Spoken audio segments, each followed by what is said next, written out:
Bonjour à tous. Ça me fait plaisir d'être avec vous encore une fois aujourd'hui. Alors, mon nom c'est Christine Gagné, pour ceux qui ne me connaissent pas. On va regarder ensemble le passage du Bon Samaritain de Luc. Alors, je vais vous le lire, puis on va le commenter après.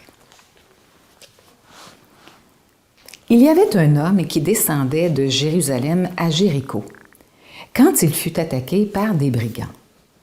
Ils lui arrachèrent ses vêtements, ils le rouèrent de coups et s'en allèrent, le laissant à moitié mort. Or, il se trouva qu'un prêtre descendait par le même chemin. Il vit le blessé et s'en écarta. Il poursuivit sa route. De même aussi, un Lévite, arrivant au même endroit, le vit et, s'en écartant, poursuivit sa route. Mais un Samaritain qui passait par là arriva près de cet homme. En le voyant, il fut pris de compassion. Il s'approcha de lui, soigna ses plaies avec de l'huile et du vin, et les recouvrit de pansements. Puis, le chargeant sous sa propre mule, il l'amena dans une auberge où il le soigna de son mieux.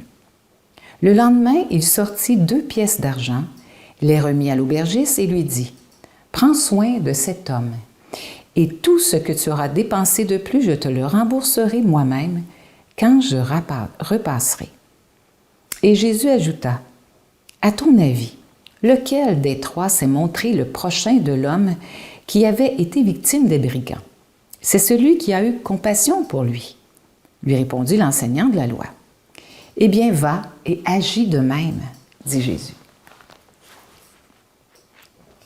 C'est intéressant de constater que nous pouvons être à la fois les 4, n'est-ce pas? D'abord, les 4 sont en chemin. Je dirais même que les brigands aussi étaient en chemin. Tous, on se dirige toujours dans nos vies vers un objectif à atteindre. Est-ce qu'il est louable? Est-ce qu'il est bon? Ça, c'est une autre paire de manches. Tantôt, je peux être celui qui est blessé, qui est roué de coups. Mais, qui sont les brigands dans ma vie qui ont pu me rouer de coups?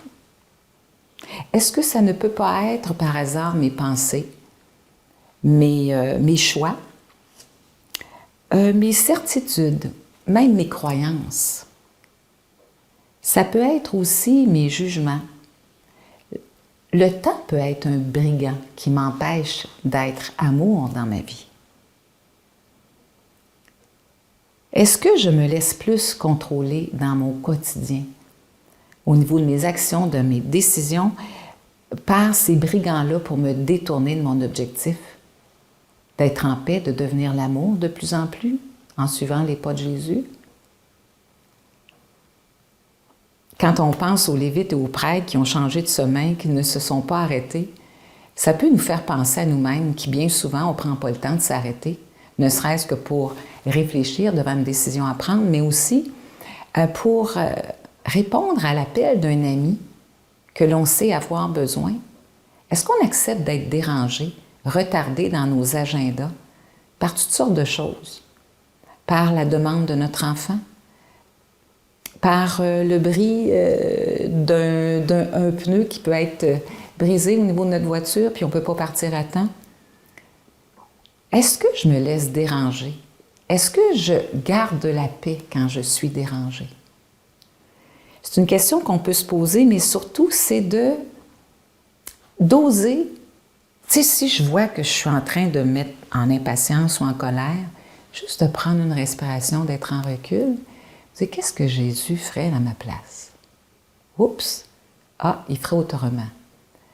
Ça ne prend pas grand-chose, des fois, pour se retourner et dire à son conjoint, « Sais-tu, je t'ai parlé un peu fort, je suis désolée, je m'excuse. » Ça ne prend pas grand-chose non plus, c'est juste une petite fraction de seconde, un petit déclic pour dire « Hey, quelle nature de qui je veux exprimer aujourd'hui? » Est-ce que je prends le temps de ramasser un papier que je vois qui vient de tomber de la poche de quelqu'un que je ne connais pas, qui passe devant moi? Une autre chose que je me suis posée aussi, c'est je suis en voiture, il y a du trafic, je suis pris dans le trafic, ça fait une demi-heure que je suis là. Je vois une auto qui n'arrête pas de dépasser du monde en arrière. La même auto arrive, veut me dépasser. Est-ce que je la laisse passer? Le meilleur chemin, c'est de la laisser passer. Pourquoi? Parce que je vais être en paix après. C'est sûr qu'elle va régler son problème plus tard, mais c'est toujours ça, choisir. J'ai toujours le choix. Est-ce que je passe de l'autre côté sans voir le blessé ou si je me positionne par des actes d'amour dans mon quotidien? C'est ça qu'on aime le bon samaritain, hein? C'est de choisir nous aussi de l'être, ce bon samaritain. Et de ne pas avoir surtout d'attente de retour d'un service qu'on peut avoir posé.